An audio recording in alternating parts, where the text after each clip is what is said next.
latest tsunami. Here's the latest grisly murder. Here's the latest fights between this side and that side. And when you get a steady diet of that, when you get a steady drumbeat of that, you begin to have the feeling that the world is going to hell. There's a couple of things you can do about that. One is stop feeding at that trough. I said to someone who was saying, well, we have to know what's going on in the world. I said, yes. But how would you feel if you had a steady diet of Twinkies? Okay. For many of us, even one would be way too much. But let's say, so the first day, okay, I'm going to stop with Twinkies. The second day, by the third day, you're going to feel sick.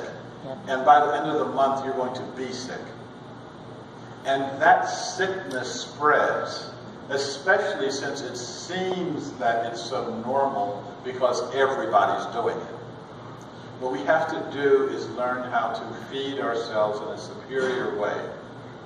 And doing that means that we need to be talking to and talking with people who are feeding themselves in a superior way. I used this as an example earlier it feels like I've been here for like a couple of weeks. But I used this either yesterday or on Friday night. I want to say it again because I think it was so important. When Václav Havel, the president of the former president of the Czech Republic, when he was still a prisoner in a Soviet prison, his job in the prison was pushing the laundry carts around.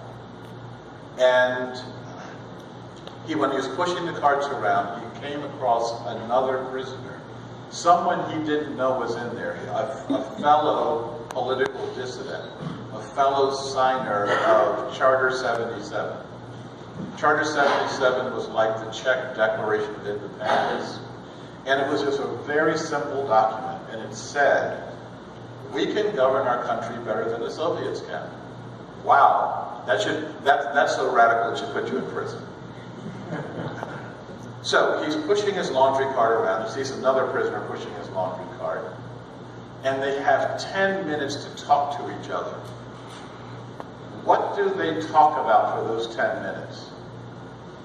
What we would talk about is how bad the food is, how brutal the guards are, how much you miss your wife, isn't it really too bad that we're here? What they talked about for 10 minutes was the nature of the society that they would create when they got out. Havel was taken out of the prison, dusted off, they put a suit on him and made him the president. The other guy, they dusted him off, put a suit on him and made him the foreign secretary.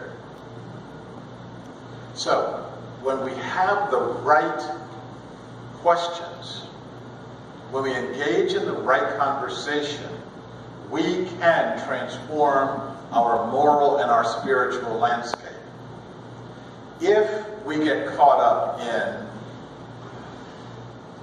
in irrelevancies, if we get caught up in things that are not that important, we are perpetuating the cycle of nonsense, the cycle of despair, the cycle of depressions that we have in our society. So we need to understand, in order to transform our moral and our spiritual landscape, we need to understand what is it that needs to be transformed. So for those few of you who are lucky enough to get a copy of Creating a World That Works for All, I always say, I wish somebody else had written this book so I could actually praise it without sounding egotistical. And on page 30 of the book, there is a list of societal problems things like population explosion, suicide, holes in the ozone layer, political corruption, homelessness, emotional stress, destruction of cultures, overgrazing, violent political conflict, and the list goes on and on and on. There's like 50 items on the list. And if we tried, without even trying too hard, we could add another 10 right here in this room. But the one thing I want to stress to you, and this is the thing that I think that we, as spiritual people, as spiritual beings, can help the rest of the world to see, is that these are not 50 issues. This is one issue with 50 presenting symptoms. Even if I work to cure racism, if I could work to cure terrorism, we still are going to have the same presenting issue. And that presenting issue has to do with the nature of who we are. It has to do with the nature of what does it mean right now for us to be human beings on this planet. What does it mean right now for us to be spiritual beings on this planet? We can feel very self-centered. I have the right bumper sticker on my car. I recycle my recycling. I protest all the correct protests, and therefore I'm not part of this show. And I call that walking northbound on the southbound train. Congratulating yourself the whole time. I'm not with these people. Guess what? Yes, you are. And guess what? We can change the direction, but we have to work together.